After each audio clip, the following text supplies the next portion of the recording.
तुमच्या बातमी आमची क्षितिज पर्व न्यूज सदैव आपल्यासोबत। नमस्कार। आपला भारत देश हा नेहमीच अनेक सण परंपरा जपणारा भारत देश आहे।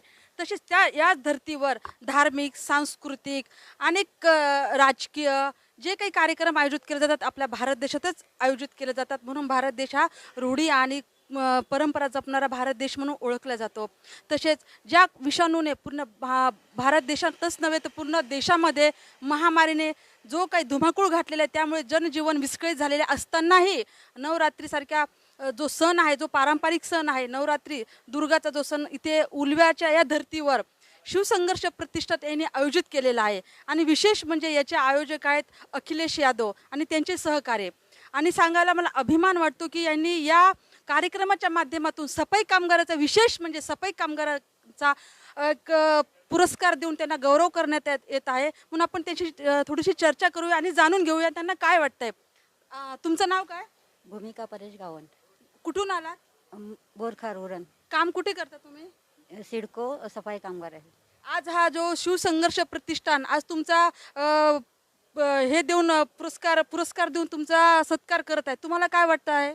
आम्हाला बरं वाटतंय कारण एवढे दिवस म्हणजे एवढी वर्ष अधिकाऱ्यांचा सत्कार व्हायचा, आता आमचा होतोय म्हणून आम्हाला आनंद होत आहे की हा आमचा सत्कार होते म्हणून।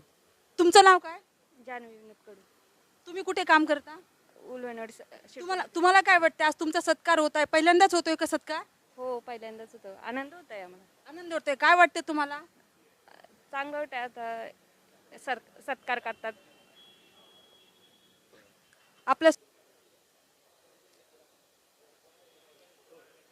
तसेच या सत्कारचे मानकरी आपल्या सोबत आहेत, त्या आपण त्यांच्याशी सुद्धा चर्चा करू। यांचं नाव आहे जगदीश गायकवाड। जगदीश गायकवाड, आपण कुठे सिडकोमध्ये काम करताय का? आज जो तुमचा सत्कार होत आहे शिवसंघर्ष प्रतिष्ठान या संस्थेने तुमचा सत्कार ठेवलेला आहे, याबद्दल तुम्हाला काय वाटतं? आनंद वाटतो। आनंद वाटते। आणि तुम्हाला असं आज काय वाटतं नेमकं? आनंद कशामुळे वाटतोय? म्हणजे आम्ही ज्या टायमाला एवढं लॉकडाऊनमध्ये कामं केल्यानंतर बी असं वाटलं की कोणी तर आमचा सत्कार केलं म्हणजे आल्याबद्दल आम्हाला आणि त्यांचे सर्व सहकारी दरवर्षी सालाबादप्रमाणे हे नवरात्री उत्सव मंडळ होत असतं आणि त्यात त्यांचा सहकार्याच्या भूमिकेत वर्षभर असतात। अनेक कार्यक्रम ही मंडळी करत असते। मग वर्षभर कुठे ना कुठे झाडं लावण्याचा कार्यक्रम, वाढवण्याचा कार्यक्रम, त्याचप्रमाणे इतर सगळे अगदी प्रत्येक संघटनेच्या जे मंडळी आहेत त्यांचं वाढदिवस असलं तर वाढदिवस असं म्हणजे लोकांसारखं दारू पिऊन किंवा इतर गोष्टी करून नाही, तर कुठेतरी आदिवासी वस्तीवर दिसत असतात। तिथं काहीतरी म्हणजे अगदीच कपडे वाटप असेल, खाऊ वाटप असेल, इतर कार्यक्रम ते करत असतात। अशी ही मोठी उलव्यातली संघटना आहे आणि त्यांना या उद्या दसरा आहे, दसऱ्यानिमित्त त्यांनाही शुभेच्छा देतो आणि आपल्या उलवावासियांना सुद्धा शुभेच्छा देतो। आणि शुभेच्छा देत असताना मला आनंद वाटतोय की अशा चांगल्या कार्यक्रमाला आज आम्हाला बोलावलं। आमचे गुरुवर्य मडवी गुरुजी, त्याचप्रमाणे देशमुख दादासुद्धा इथं आलेले आहेत। यांचं मनापासून धन्यवाद की आपण ही चांगली शिकवण तुम्ही इथे ठेवलेली आहे।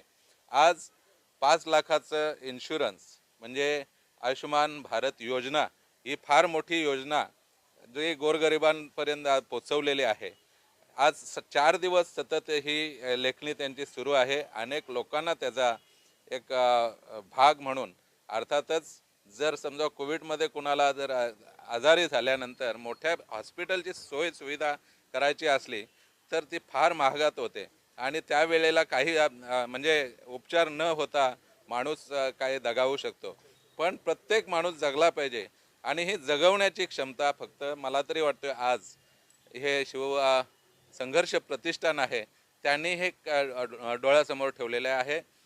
आज प्रत्येक जण म्हणजे आपण कोरोनाला घाबरत होतो आणि त्यावेळेला काम आपलं सोडून घरात बसलो होतो, पण सफाई कर्मचारी सतत ह्या उलव्यामध्ये नव्हे तर पूर्ण भारतभरात हे आम्हाला दिसत होते आणि त्याप्रमाणे चांगलं काम करत होते आणि त्याची जाण ठेवून आज आमच्या शिवप्रतिष्ठानने जे कामगिरी केलेली आहे ती वाखाणण्याजोगे आहे। त्याचबरोबर गोरगरिबाला अन्नधान्य द्यायला पाहिजे ही संकल्पनाच एक वेगळी आहे आणि ही संकल्पना तुम्ही राबवत आहात.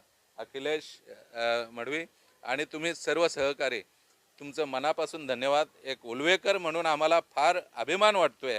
उद्या दसऱ्यानिमित्त वटवृक्ष ही किरण मडवींची जी संस्था आहे ती काही दिवसापूर्वी अगदी रोपट्याप्रमाणे होती आणि आज वटवृक्षात तिचं निर्माण होत आहे.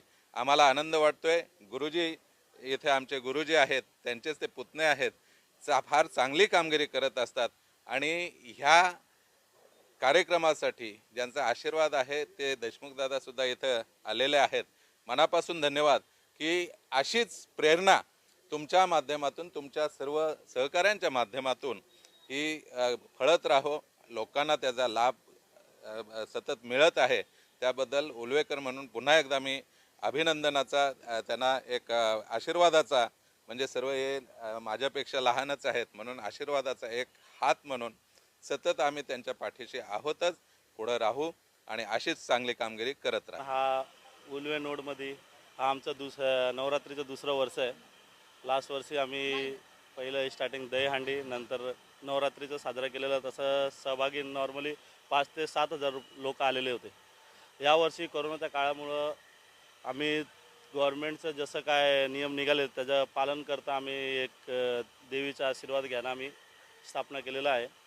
त्याच्यामध्ये आम्ही आयुष्य योजनाचं ते भारत सरकारकडून जे निघालेलं आहे, महात्मा फुलेचं आहे, त्यांनी दोन्ही आम्ही नियोजन लावलेलं आहे. त्याच्यामध्ये 8 ते 1,000च्या आसपास लोकांनी त्याचा फायदा घेतलेला आहे. आणि मी इथनं संदेश एक उलवे नोडमध्ये जेवढे नागरिक असतील, आज मी ह्याच्यानंतर पण तो कॅम्प लावणार आहे की जास्त लोकांपर्यंत हा मेसेज पोचावा आणि ह्याच्या योजनेचा फायदा घ्यावा.